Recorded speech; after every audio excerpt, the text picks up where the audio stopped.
Hello everyone, কেমন আছো সবাই? আশা করব সবাই তোমরা অনেক ভালো আছো, সুস্থ আছো। হ্যাপি হোমের নতুন আরও একটা ব্লগের সাথে তোমাদের সবাইকে ওয়েলকাম করছি।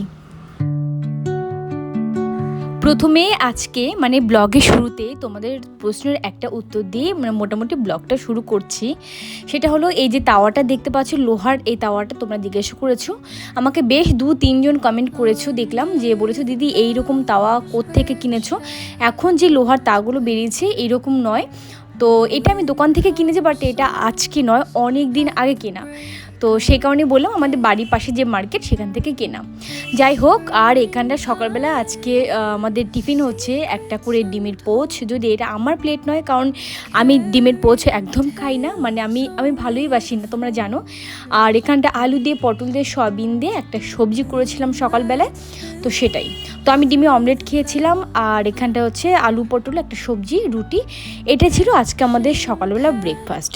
কালকে রাত্রেবেলায় এক গাদা ধুয়ে রেখেছিলাম। কালকে রাত্রেবেলা আমি দুবার করে ধুয়েছিলাম, সন্ধ্যার দিকে একবার আর রাত্রেবেলা একবার।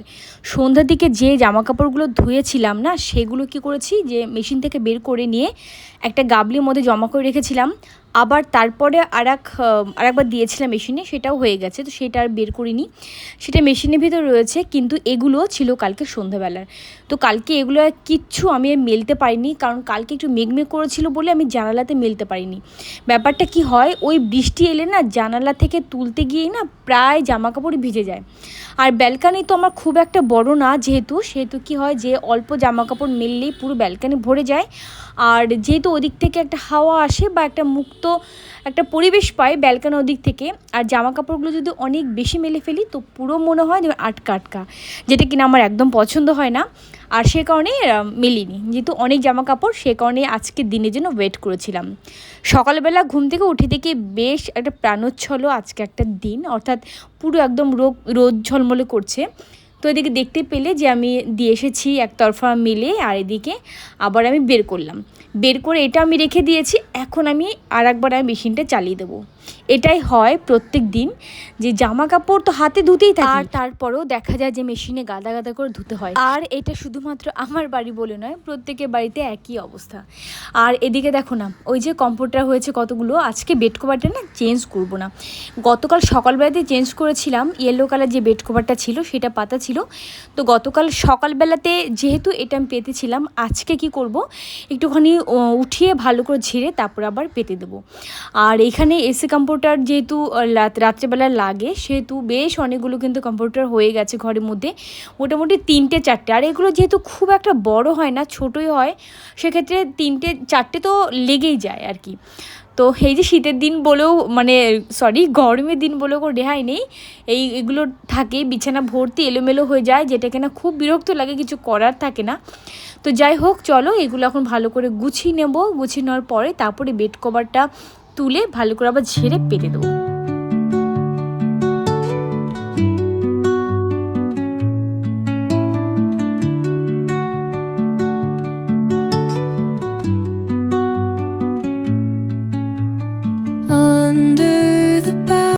আদিওম তো স্কুলে বেরিয়ে গেছে, আর আমার হাজব্যান্ডও বেরিয়ে গেছে অফিসে।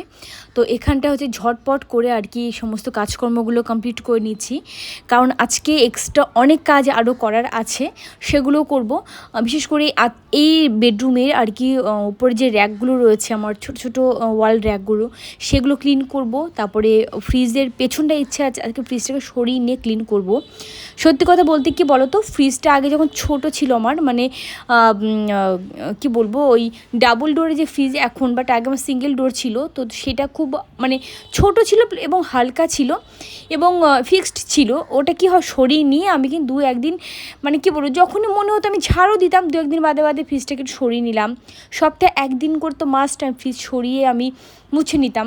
বাট এই ক্ষেত্রে হয় না, কারণ অনেকটা বড় ফ্রিজ, এবং আমি জানি না এটা কেন একদিকে উঁচু একদিকে নিচু এরকম প্রবলেম হচ্ছে। তো সেক্ষেত্রে না ফ্রিজ সরিয়ে ক্লিন করাটা আমার পক্ষে পসিবল হচ্ছে না। তো আজকে ইচ্ছে আছে একটু হেল্প নেব, পাশে করে একজনকে বলে রেখেছি। আর এখানে দেখতে পাচ্ছ প্রচণ্ড পরিমাণে ধুলো এখানটায়, আর ধুলো হওয়াটা স্বাভাবিক, কারণ এই জিনিসটা মানে কি বলবো, তো আমার ঘরে সবচেয়ে বেশি নোংরা যদি হয় তাহলে এই জিনিসটা।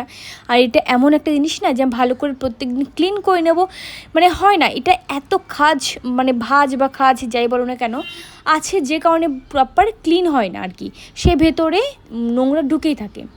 যাই হোক, ওটা পরে ক্লিন করছি। আর তার আগে ওই যে তোমাদেরকে বললাম উপর যে র্যাকটা আছে, র্যাকের উপর যে শোপিসটা রয়েছে সব কিছু নামিয়ে ভালো করে ক্লিন করব। বেশ ধুলো ধুলো পড়েছে, আর তার সঙ্গে টিভির পেছন দিকটা একটু নোংরা নোংরা পড়েছে, সেটাও ক্লিন করব। আর এই সমস্ত জায়গায় আমার টিভির পেছন দিকটা বা একটু আলমারির পেছন দিকটা ক্লিন করার জন্য আমার কাছে খুব ভালো একটা কি বলবো, ঝাড়ু বলা যাবে না ওটাকে, মপ, একটু অন্য স্টাইলে তোমাদেরকে আমি দেখাবো অন্যবার আমি যদি কিনি বা ঘরে পাই ওটা, তাহলে তো ওটা হচ্ছে দিয়ে ক্লিন করতে এত ভালো হতো, এত সুবিধে হতো। কিন্তু কিছুদিন ধরে খুঁজেই আমি পাচ্ছি না। বাজারে বেশ কয়েক জায়গায় আমি খুঁজেছি, পাইনি। গড়িয়াহাটেও আমি পাইনি, পেলে তো নিশ্চয়ই আমি কিনবো, খুব ভালো হয়। যাই হোক, ওদিকে ক্লিন করা হয়ে গেছে। এখন আমি চলে এসেছি এই যে আমার এবার এই মডুলার এই র্যাকটা আমার ক্লিন করতে। এটাকে ক্লিন করতে গেলে ভীষণ ঝামেলা মনে হয় আমার কাছে। যে বললাম, দেখতে পাচ্ছ যে কতগুলো খাঁজ বা ভাঁজ থাকে, সেই ভিতরে নোংরা ঢুকে থাকে, প্রপারলি সেভাবে ক্লিন হয় না। কিন্তু কিছু করার নেই, ভালো করে ক্লিন করে নেব। ক্লিন করে তারপর সোজা যাব রান্নাঘরে।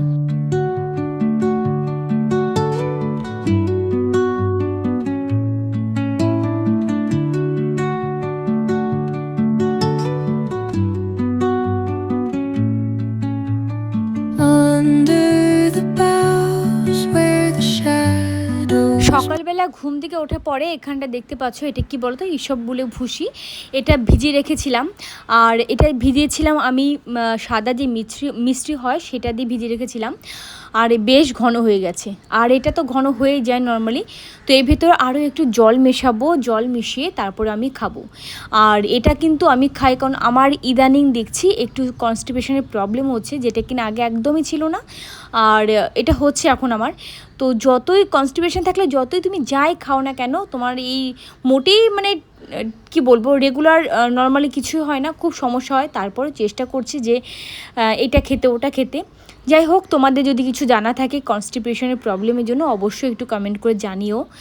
আর এই যে এবার বসে খাবো, তারপরে রান্নাঘরে যাব। আর এরই মধ্যে আমি তোমাদেরকে বললাম যে ফ্রিজটা সরিয়ে ক্লিন করব, কিন্তু বিশ্বাস করো আমি সরাতে গিয়ে দেখছি একদিকে উঁচু হয়ে যাচ্ছে, একদিকে নিচু হয়ে যাচ্ছে। সে কারণে আমি আর সাহস পেলাম না, আমি আর ক্লিন করি। যে সাংঘাতিক পরিমাণে গরম পড়েছে না আমাদের এখানটা, মানে কি বলবো, আমার তো লিটারেলি মাথা ঘোরাতেই থাকে। এমনিতে প্রেশার আমার হাই হয়ে যায় যখন তখন, আবার কখন কখন থেকে প্রেশার একদম লো হয়ে যাচ্ছে। মানে ঘেমে, আমি এমনিতে ঘামি প্রচণ্ড পরিমাণে, তারপরে ঘরে এসে একটু চিনি লবণের জল কিংবা ওআরএস মানে যদি না খাই তখন দেখি আরও প্রবলেম হচ্ছে। আবার বেশি খাওয়াও যাবে না ওআরএস, যেহেতু প্রেশার যখন তখন হাই হয়ে যায়। কী যে সমস্যার মধ্যে ভুগছি আমি নিজেই বলতে পারছি না। তো ডক্টরের সঙ্গে কনসাল্ট করেছি, ডক্টর বলেছে যেহেতু এখন গরম পড়ছে আর আমরা ঘেমে যাচ্ছি, আর আমি আমার পরিস্থিতি সব জানিয়েছি যে আমি এত ঘেমে যাই যে আমি প্রচণ্ড উইকনেস ফিল করি। তখন ডক্টর বললেন যে চিনি লবণের জলটা খেতে, তবে হ্যাঁ লবণের পরিমাণটা একদমই কম, জাস্ট ছিটে ফোঁটা দিয়ে খেতে বলেছে। বেশি খেলে আবার অসুবিধা আছে, কিন্তু কিছু করার থাকে না। আর এদিকে হচ্ছে আমি ওই খেলাম, তোমরা দেখতে পেলে সব বলে ভুষিটা খাওয়ার পরে এবার হচ্ছে রান্নাবান্নার দিকে তোড়জোড় লাগিয়ে দেবো। আজকে হবে ডাল করব, মানে মটর ডাল করব আজকে। আর রিসেন্টলি মটর ডালটা আমরা বেশ পরিমাণে খাচ্ছি, কেন জানি না মটর ডালটা খুব ভালো লাগে। আর মা হচ্ছে বাড়িতে গিয়ে আমাদের ওদিক বাতকুলা থেকে আর কি মটর ডাল পাঠিয়ে দিয়েছে কিনে। ওদিকে যে একটা ছোটো ছোটো যে দেশি মটর ডাল হয় না, ওইটা খেতে এত টেস্ট, এত ভালো লাগে। তো মা পাঠিয়ে দিয়েছে কিনে ওখান থেকে বেশি করে। তো ম্যাক্সিমাম সময় মটর ডালটা এখন খাচ্ছি, বেশি ভালো লাগছে আমার কাছে মনে হয়। আর মটর ডাল দিয়ে অনেক রকম রেসিপি হয়, লাউ দিয়ে মটর ডাল, তারপরে হচ্ছে পটল দিয়ে মটর ডাল। আমি একদিন তোমাদেরকে দেখাবো রেসিপিটা পটল দিয়ে, সেটাও খুব ভালো লাগে। পেঁপে দিয়ে হয়, সজনে ডাঁটা দিয়ে হয়, অনেক রকমভাবে কিন্তু করা যায়। আর ডালের সাথে হবে ডিমের তরকারি। আর ডিমের তরকারি তো তোমরা জানো যে আমি ভীষণ সিম্পলভাবে করি, আর কীভাবে করে অনেকবার শেয়ার করেছি। আর সাথে হবে ভেন্ডি ভাপা। আমি তো ভেন্ডি ভাপাই বলি, কারণ বিয়ের পর থেকে ড্রেস শুনে আসছি এখানটা, মানে রসুন দিয়ে আর কোনো রকম একটুখানি মানে রসুনটা লাল হবে না, কাঁচা কাঁচাই থাকবে, তারপরে ভেন্ডিগুলো দিয়ে দিতে হবে।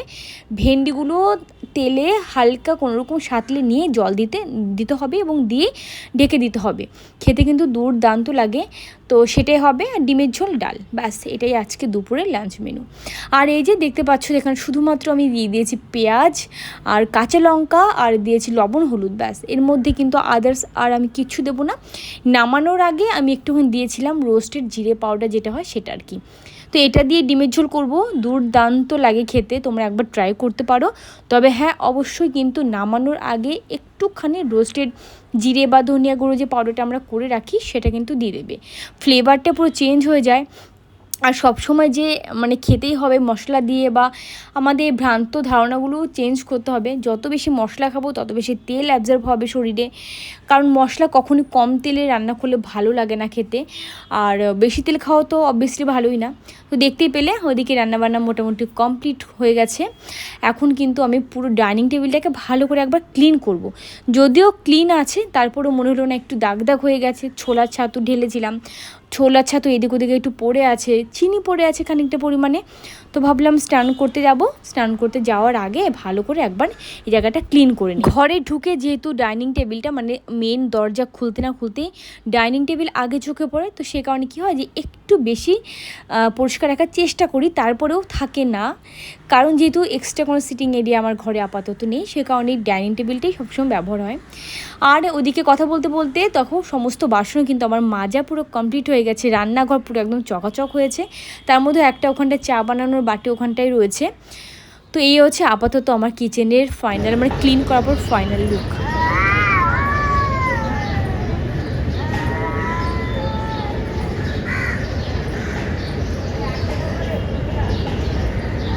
বেড়াল দুটো বেশ পরিমাণ রেগে আছে, আর কীরকম করছে তোমাদের সঙ্গে শেয়ার করলাম।